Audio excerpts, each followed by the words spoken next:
Iran's Revolutionary Guard says it is back on the attack in the Strait of Hormuz. Facing a blockade from the Americans, they have attacked 3 cargo ships this morning, even as President Trump has extended the ceasefire indefinitely. Let's take a look at where the attacks happened. There in the Strait of Hormuz, 2 of them close to the Iranian coast, the other closer to Oman. The ship's captains say they were attacked by Iranian gunboats. This is what they look like. The Revolutionary Guard had been showing them off in video released just weeks before the war. They are seen as a key, fast weapon, hard to stop, that the Iranians had been using and the U.S. military had been attempting to sink in the wake of the war itself. Now, ship traffic in the Strait of Hormuz has been at a trickle, and that is because shipping companies largely don't trust sending their ships. Take a look at what happened on day 1 of the war. It went down and it stayed down.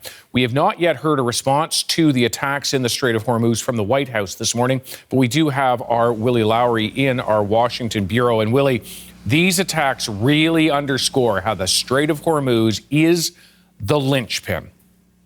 Absolutely, David. And that graph really says it all. And as has been the case for so much of this conflict, the Strait of Hormuz remains at the very, very center of it. It is both a major topic of any negotiations.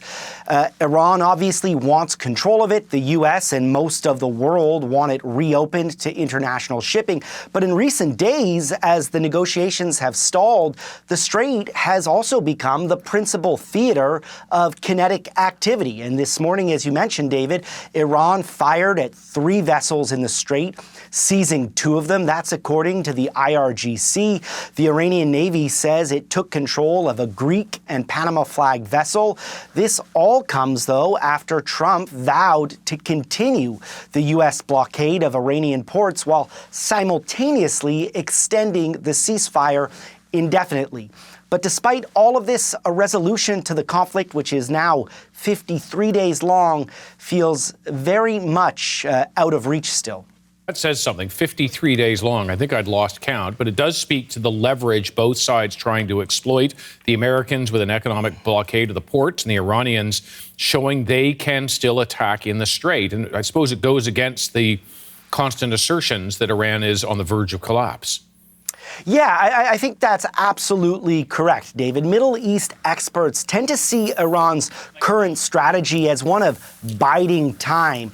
Over the course of this war, the Iranians have demonstrated a fairly sophisticated understanding of the U.S., but also of Washington's current political climate. They're very well aware that midterms are on the horizon, that perhaps Trump's political clout, political power is may be handcuffed in the coming months. And the fact that they weathered the first several weeks of U.S. bombings to still be able to control the Strait is a real boon to their confidence. And Iran's foreign minister made clear yesterday that they were not prepared to back down just yet. Abbas Araghchi said on social media, quote, "Blockading Iranian ports is an act of war and thus a violation of the ceasefire. Striking a commercial vessel and taking its crew hostage is an even greater violation. Iran knows how to neutralize restrictions, how to defend its interests, and how to resist bullying."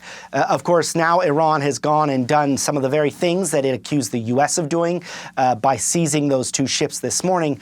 Meanwhile, U.S. President Donald Trump believes that, as you mentioned, Iran is desperate for the Strait to open, saying on social media, quote, "Iran is collapsing financially. They want the Strait of Hormuz opened immediately, starving for cash, losing $500 million a day. Military and police complaining that they are not getting paid.